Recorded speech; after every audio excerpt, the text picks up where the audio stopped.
دوسری آیت کریمہ جو پڑھی گئی ہے اس آیت کریمہ میں اللہ تعالیٰ فرماتے ہیں ہم نے نبی بنا کر کے اس لیے روشن دلائل دے کر معجزات دے کر اس لیے بھیجا تاکہ لوگوں کے سامنے اس کی تشریح کر دیں۔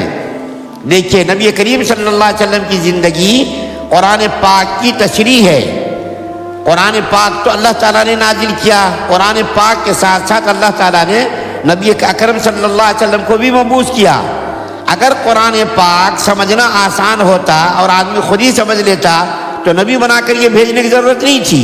نبی کو اس لیے بنا کر کے بھیجا، قرآن کے ساتھ ساتھ قرآن بھی اتارا، قرآن کے ساتھ ساتھ نبی کو بھی بھیجا تاکہ قرآنی احکامات کو، قرآنی تعلیمات کو آسان کر کے لوگوں کے سامنے بتا دیں۔ دیکھو بھائی یہ اس قرآن کریم کا یہ مطلب ہے، اس آیت کریمہ کا یہ مطلب ہے۔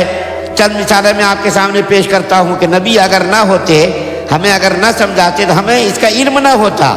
قرآن پاک اگر خود سمجھنا چاہیں تو ہم نہیں سمجھ سکتے۔ قرآن پاک کو سمجھنے کے لیے نبی کریم صلی اللہ علیہ وسلم کی زندگی کو دیکھنا ضروری ہے، کیونکہ قرآن پاک کے اندر مجملاً، اجمالاً، مختصراً اللہ تعالیٰ کا حکم نازل ہوا اور نبی کریم صلی اللہ علیہ وسلم نے ان احکامات کو کر کے دکھایا کہ دیکھو اس طریقے سے یہ کام کرنا۔ مثال کے طور پر میں آپ کے سامنے بیان کرتا ہوں، نماز ہے، اللہ تعالیٰ نے اقیم الصلاۃ فرمایا، اقیم الصلاۃ نماز ادا کرو۔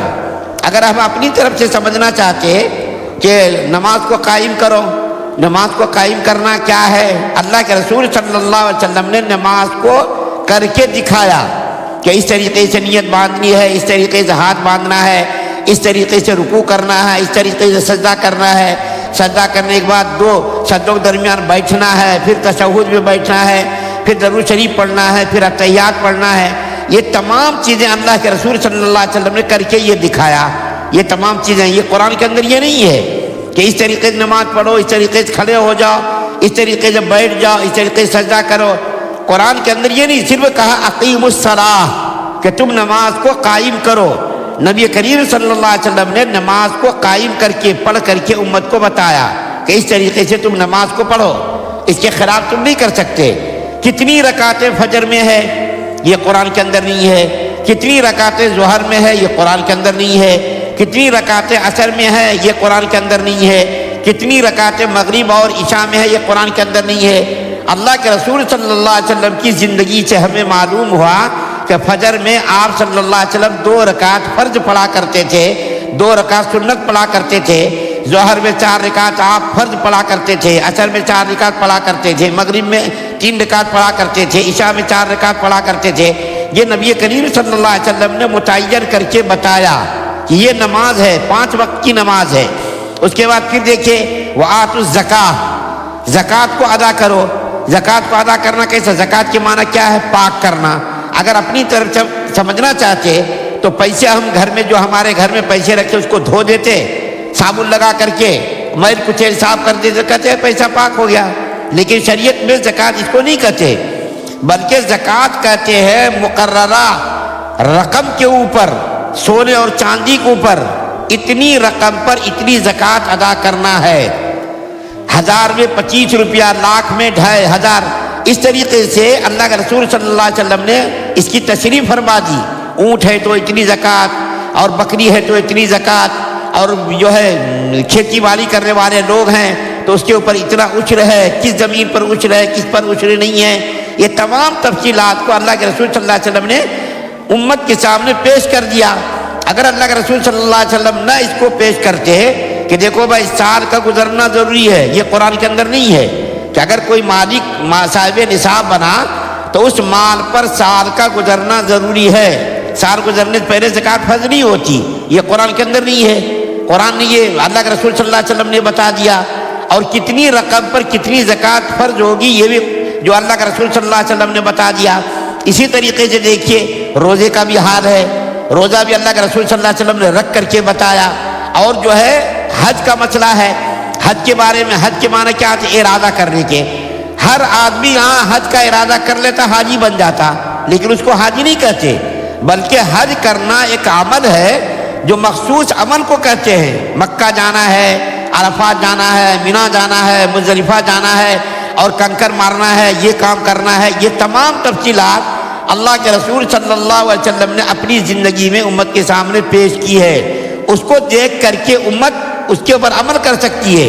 اگر اللہ کے رسول صلی اللہ علیہ وسلم عمل کر کے نہ بتاتے یا نبی نہ آتے تو قرآن کو سمجھنا ہمارے لیے بالکل ہی مشکل ہو جاتا، ہم سمجھ ہی نہیں سکتے تھے۔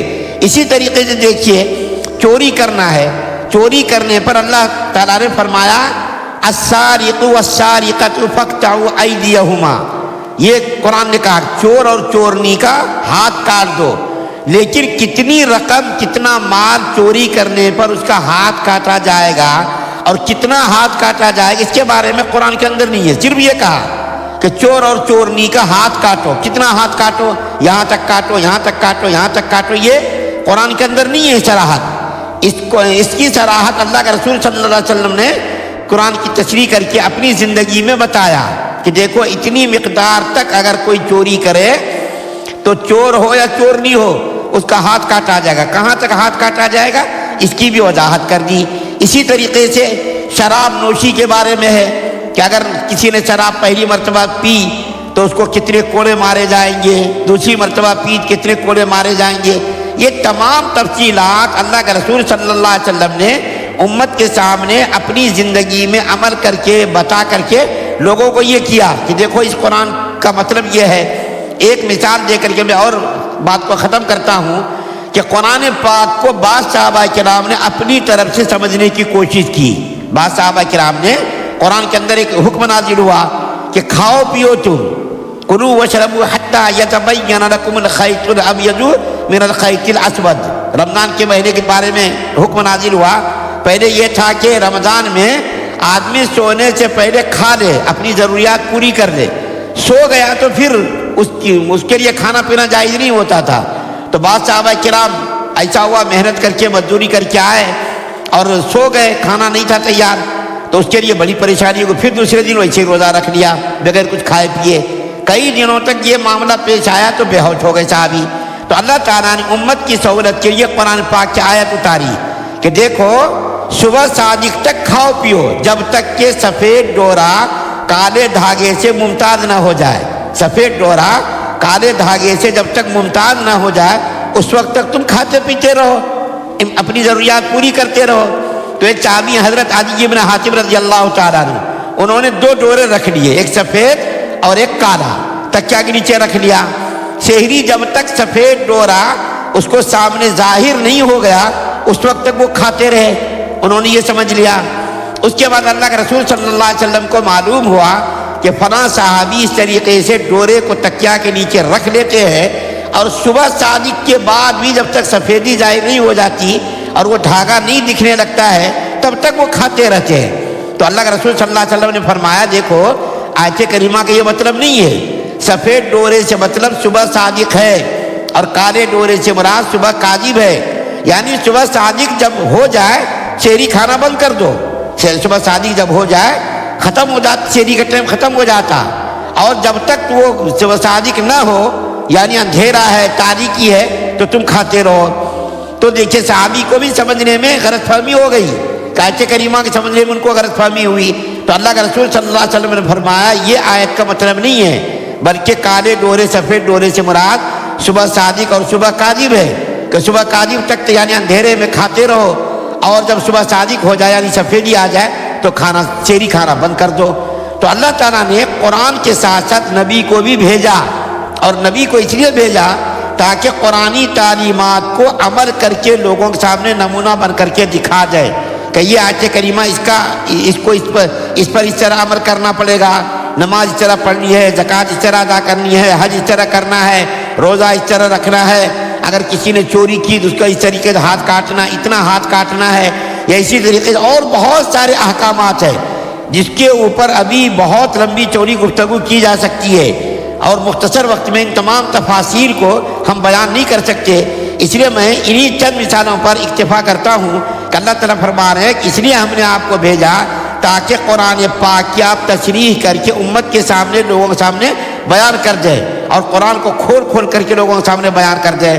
اللہ فرما رہا ہے آیت کے آخری میں تاکہ لوگ اس کے اوپر غور و فکر کریں، سوچیں، غور کریں کہ دیکھو اتنے دلائل، اتنی روشن جو ہے دلیلیں اور اتنے معجزات اللہ تعالیٰ بیان کر کے لوگوں کے سامنے پیش کر رہے ہیں، پھر بھی لوگ غور و فکر نہیں کر رہے ہیں، پھر بھی لوگ اس کے اوپر عمل کرنے کی کوشش نہیں کر رہے، ایمان قبول کرنے کی ایمان نہیں قبول کر رہے ہیں۔